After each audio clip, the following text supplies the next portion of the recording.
This is Peter, And this is Tom. and you're listening to History Teachers Talking Podcasts.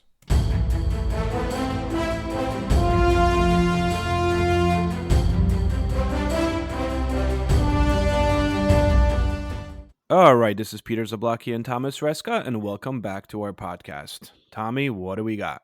I guess we're going to go back in a time machine. Oh, and it kind of talks about what we're talking about a little bit today. We're going to go back to the summer of 1943 and look into, again, I don't know how much history this is. I guess it's a history of something. We've talked about some conspiracies before. So we're going to look at the Philadelphia experiment, which has actually spawned two movies. I don't think they were like big time movies, but there were movies out there about it, a lot of rumors with it. So we're going to basically take a deep dive into this for a few minutes and look at the Philadelphia experiment, what it was, why it was considered a big deal, and why people still talk about it today, 70 years after. Yep. I'm not sure if this is history, right? But it kind of is. I feel like there's a lot of things here that are historical. Well, something happened. Yeah, something happened, It's in the backdrop. Like we said, this is 1943, so the United States was already involved in Battle of the World War II. Atlantic. The Battle of the Atlantic going on. The American destroyers were fighting the German U-boats. And in a Philadelphia shipyard, they had a newly commissioned destroyer, right? The USS Eldridge was being equipped with a bunch of these giant generators, basically. And the idea was to try to make them invisible to radar. I mean, there's UFOs, there's Einstein, there's Nazis, there's U.S. Navy, there's World War II. Yeah, this is history. This is everything, right? This is like a George Lucas movie. Yeah. That's right. Rendered by two history teachers. But nonetheless, I think at the end of the day, this is an urban legend, right? This is kind of a World War II conspiracy. And I know you don't like conspiracies, but it's, it kind of warrants talking about it. So I guess we're going to talk about this Philadelphia experiment. Was this really true? I mean, is there any truth to it? We'll kind of take a look at it. Well, so the history, I guess we can say we're looking at the history of the conspiracy, and the history of of where these paranormal investigators say something did happen. Because the Eldridge is a real ship. There's real photos of it. So it exists. There were sailors who were on it. And some of them say, there was some crazy stuff going on. So I guess we'll look into it. Yep. All right. So I figure what we'll do is we'll kind of go through the event that supposedly happened. Then we'll go back a little bit and talk about how this event came to be known. And we'll talk about how to kind of who made that happen. And then we'll kind of debunk or support some of the findings that we have with regards to what actually happened. And then we'll probably talk a little bit about the movies that came out from it, although I've never seen them. And then we'll go from there. So, right, according to legend, let's just start that way, right? October 28th, 1943, USS Eldridge, right? It's a Cannon-class destroyer. It is supposedly conducting this top-secret experiment designed to win the Battle of the Atlantic against the Axis powers, right? So, basic premise. The rumor is that the government is creating this technology that's going to render this naval ship invisible to enemy radar, right? That's basically what it was, using powerful magnets, basically. Yep. That's what they did. Yeah, didn't they put on like massive generators? That's basically what it had, these massive generators. And this was done in broad daylight, in plain sight of other ships. They threw on these generators and they basically came on. And then a lot of witnesses say that this eerie green-blue glow or green-blue fog started happening. And then, according to the legend, I guess, instantaneously, the Eldridge just disappeared. Not just to radar, but just gone, just vanished into thin air. No one knows what happened to it. And then hours later, it supposedly reappeared in the Norfolk Naval Shipyard in Virginia. Yep. And that's time and space. It bends time and space. Bent time and space, teleported. They don't think this was necessarily what they were trying to do. Maybe some people say that was what they're trying to do, but some crazy things happened, right? And I guess in some crazy things happened, not just to the ship, but to the crew, which I'm sure you found some of that stuff, right? Yeah. I remember seeing this. Remember that old show? I know they brought it back, I think, on Netflix. What Unsolved Mysteries? Yep. I remember seeing when I was a kid. I remember the Philadelphia experiment being on that. And I remember one of it was they talked about like a lot of these sailors popped up. They had burns. But the thing I remember as a kid kind of freaked me out. And then reading about it again here was that the sailors were like part of the ship. Like they were embedded. They were literally embedded in the steel. Yeah, like they were still alive, but their arms and their torso were like hanging through parts of the ship and stuff like that because they like rematerialized in the ship itself. Yep. Yeah, overall, they said it suffered terrible burns, disorientation. Then there was this embedded in the hull. The other one was some were just, like, besides being fused with the ships, a lot of people supposedly went insane. Like, a lot of the members of the crew eventually went insane. Some mysterious illnesses, people died shortly thereafter. Some stuff that definitely gives you nightmares of what supposedly happened. This is all kept super secret. The military accidentally somehow teleports a whole ship. And what they're really trying to do is they're trying to do something with the unified field theory, right? By Einstein. which is a Einstein theory, which was never proved. Yep. And essentially was trying to, the idea was to like bend light also around objects so you could render them invisible. There's supposedly this was their test experiment of trying to make this ship invisible. However, what they did is they supposedly accidentally, by they I mean the government or the US Navy, supposedly made it disappear altogether, as you mentioned, They and bent reappear space. somewhere else. They basically bent space time. Yep. Yep. Yep. Yep. All And right. this all comes because of a letter, right? I'm sure you saw Yep. that. It was a letter Yep. by a man named Carl M. Allen, better known as Carlos Miguel, right? That's what he Yep. said. He said, call me, Allendale. Miguel yeah, Allendale. Allendale, yeah. Um, and it was basically, he wrote this letter that got sent to, I don't know who it got sent to, but It it was came sent to out. Morris K. Jessup. He was an author Yes, of a that's right. book about UFOs. It was called The Case for the Yeah, UFO. yeah. Right. And he said that he's witnessed this secret experiment in the Philadelphia Naval Yard. So that's when all this stuff starts to come out. Yeah, this is 56. He And sent us in and that's 56 yeah, on the event that happened in 43, just and so that's we're the beginning of chronological. this conspiracy theory of the Philadelphia experiment. Yep. So in these letters that he's writing to this an author essentially, he's a science fiction author, right? Jessup.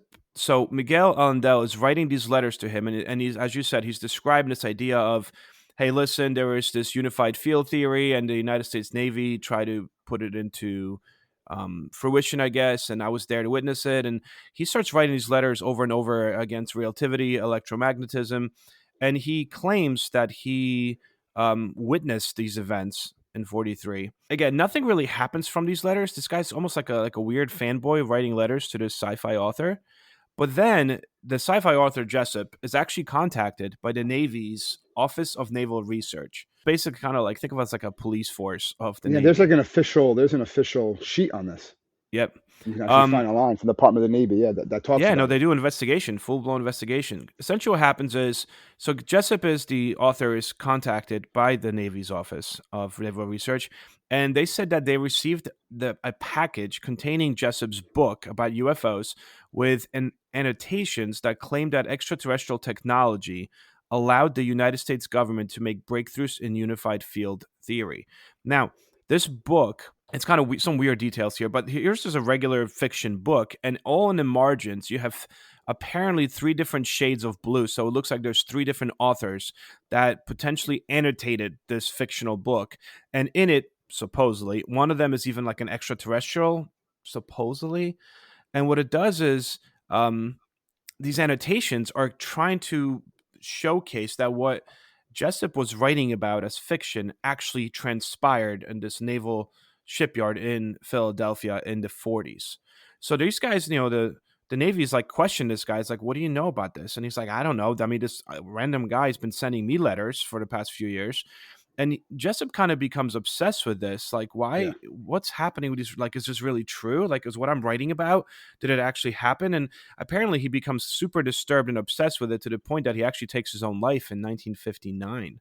I'm looking at the actual paper from the Office of the Navy. They're basically coming up that this whole thing is science fiction, right?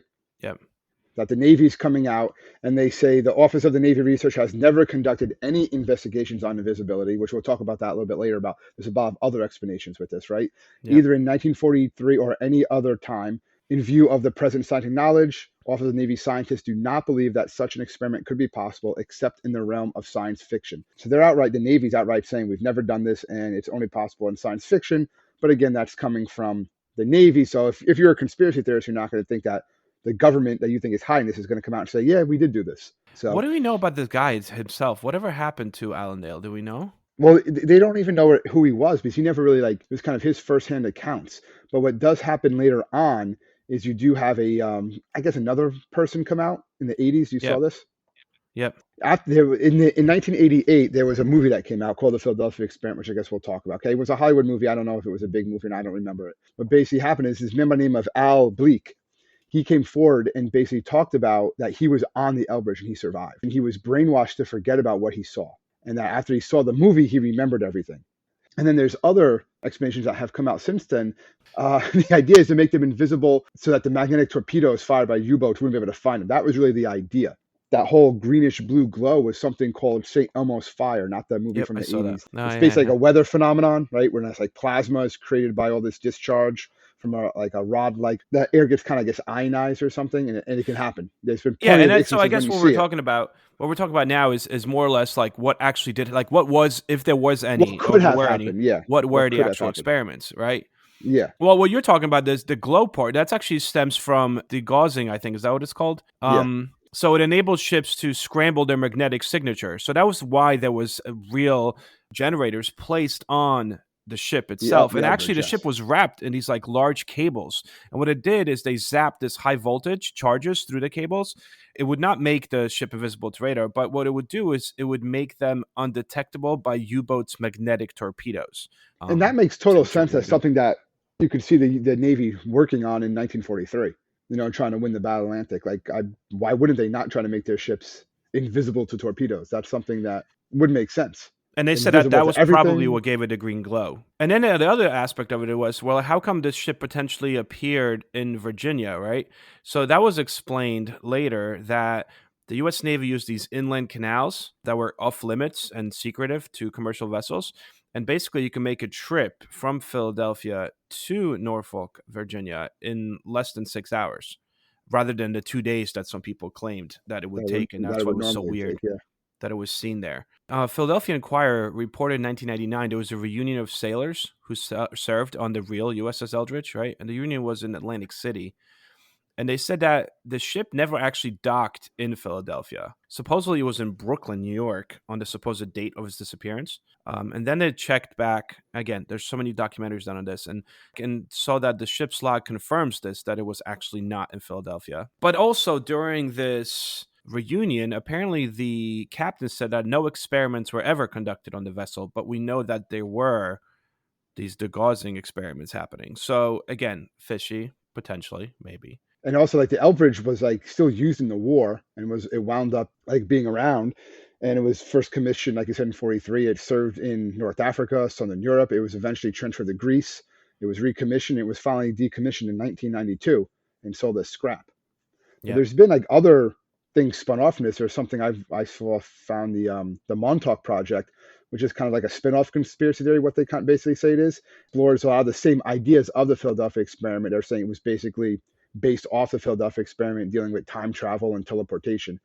It's a book that describes this, and same thing. They're saying based on the Philadelphia experiment, there's these other things in the Montauk Project. So there's all these other things, but Allen is the only person to really come forward, other than that bleak individual, that say that they were on the ship and stuff like that. So, but it's one of those things that people just believe because why not? It sounds interesting. It sounds fun, I guess. And even not if you were stuck in the ship, but you know what I mean? Yeah, yeah, Teleportation, yeah. right? Einstein's theory. Like the idea is this is based in science. This is people they're using technology you don't understand. Like if you think about it, imagine when the war is over and you finally found out, oh, how the war end? Oh, we dropped these atomic bombs. Like that's science fiction at the time too. No Yeah. one knew about that.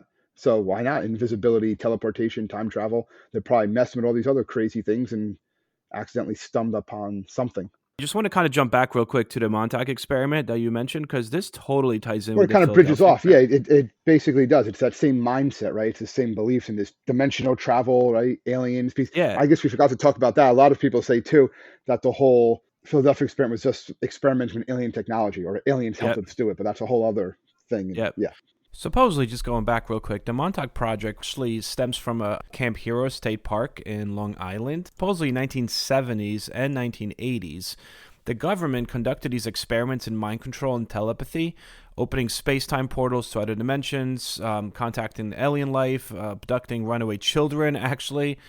but And that's out there. the tie into the Philadelphia experiment between the Montauk and the Philadelphia experiment is kind of very interesting if you look into this story. It all stems Can't, from, as we just talked about, the 1984 movie, The Philadelphia Experiment, right? So the movie itself follows two sailors that serve on the USS Eldridge, right, during World War II. We know that. And just like in history, the experiment crew finds itself and the ship blinked 40 years forward in time. That's the movie. That's not really what supposedly happened. But once in the future, they realized that the Philadelphia experiment had been revived in the 80s, and actually it was a way for the government to make like ICBM Cold War shield kind of thing. So the two experiments connected through a time wormhole, and the generators on the Eldridge kept the portal open as it kind of sucks in matter from 1984. That's the premise of the movie itself, right? But how, Yeah, why does that matter? Which is kind of interesting because what happens here is a 57-year-old man, Al Bielik, I think it's Bellick. Bielik. That's what I was talking about. Yeah, that was the guy I was Yeah. talking about So before. like, let's kind of get into the story because this is insane. Like, Al Bielik, he saw the Philadelphia experiment in '88, and as he's watching it, he's like, "Wait, like I know this from somewhere." Yeah, he said all Um, these things, all these ideas started coming back, and that yeah, he worked with his brother, and they Yeah, were he said it both in was their like a mid twenties at the repressed time. memories.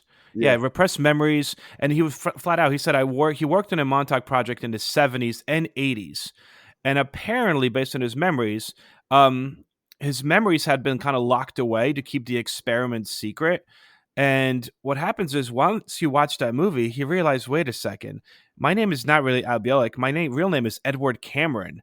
And I actually yeah. worked on the Philadelphia experiment with my brother, like you said, Duncan Cameron, in their 20s in 1943. And he was like, wait, what's going on here? Like he was kind of opening his mind up. So he presents his story to a mutual UFO network conference. And he says that the Philadelphia experiment was real. And he was there when he was 20, and he was proof that he lived in World War II, and then sometime in 1940s, apparently, what happens is there's this time wormhole that opened into the future that sucked the ship into it, and And as they were in it, they jumped out. Right, they jumped out yes, into the water, and then they wound up in Montauk's Camp Hero, which is yep, in New York, yep, on and that's what August he was. That 12th, he 1983. 1983. Yeah, and that the military then sent them back in time, like go back onto the ship, back through the wormhole. Excuse me, to go Yep, destroy the equipment on the Elbridge. which is crazy.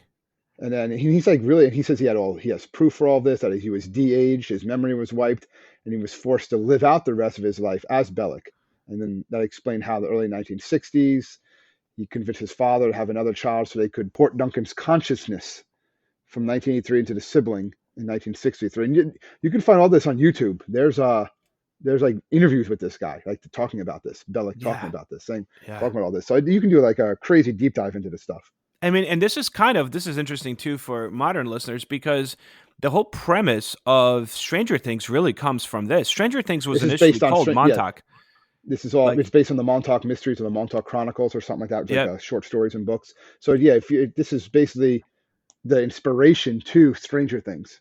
And then he gets into this idea that there's children that are being brought in, like him and his brother, for this The Montauk experiment. boys, yeah, and Yeah, they're and they're being basically sent through portal into unknown of space time. Like it literally, Stranger Things like lifts this theory. right. Because if you read more, there's things like the Montauk monster, like not the there's a different type of Montauk monster. Like he's summoning monsters right from other dimensions. That's what's going on, right?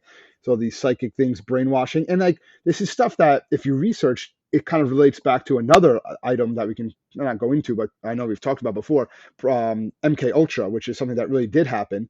Was all this illegal human experimentation program that was undertaken by the CIA during this time, where Yep. they're basically testing the effects of LSD on people about and trying to find ways to like hypnotize people. All this like Cold War stuff, sensory deprivation, electroshocks, hypnosis. It was real. Like MK Ultra is real. You can totally find information about that. That all dates back, right? Project Paperclip, Unit 731, all that stuff. So the governments do some odd things out there, which I'm not saying Philadelphia Experiment, Montauk Project are real, but when you look at some of these other things that really did happen, that's what gives it a little bit of credence. That's what people really say, you know what, maybe it's not totally out of the realm. If A, B, and C happened, why can't X, Y, and Z, you know? Yeah. And Duncan Cameron, apparently, so Edward Cameron's brother, he was like a walk-in soul child version, 863. Did you see that? That he supposedly had the Yeah. psychic powers, and they stuck him in these Montauk chair experiments, and he could manifest objects by thinking about them while in this chair. Slightly. So, like, yours is a little bit more legit. This is more of like supposedly what happened.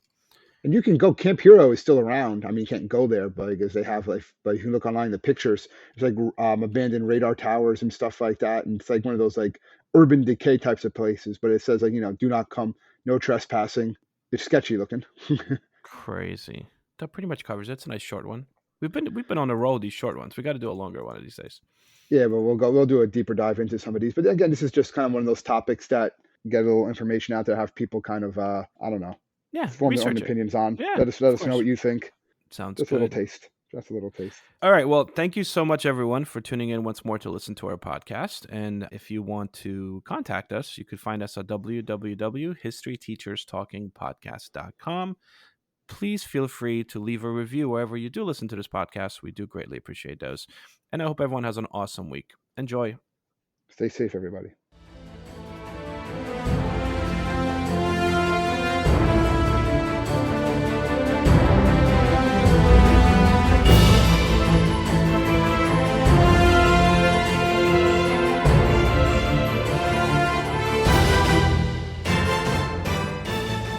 I hope everyone enjoyed our podcast, and if you would like to email us, you can do so at historyteacherspodcast@gmail.com. When I found out I was going to be a parent, I immediately felt a lot of anxiety and worry. So I went on to BetterHelp to try to look for a therapist to help me with that. My relationship with my family and with my boyfriend and with myself were suffering. I really needed help. I was ruminating a lot. Really getting those thoughts out to a therapist and getting feedback was just life-changing. Discover what BetterHelp Online Therapy can do for you. Visit BetterHelp.com today.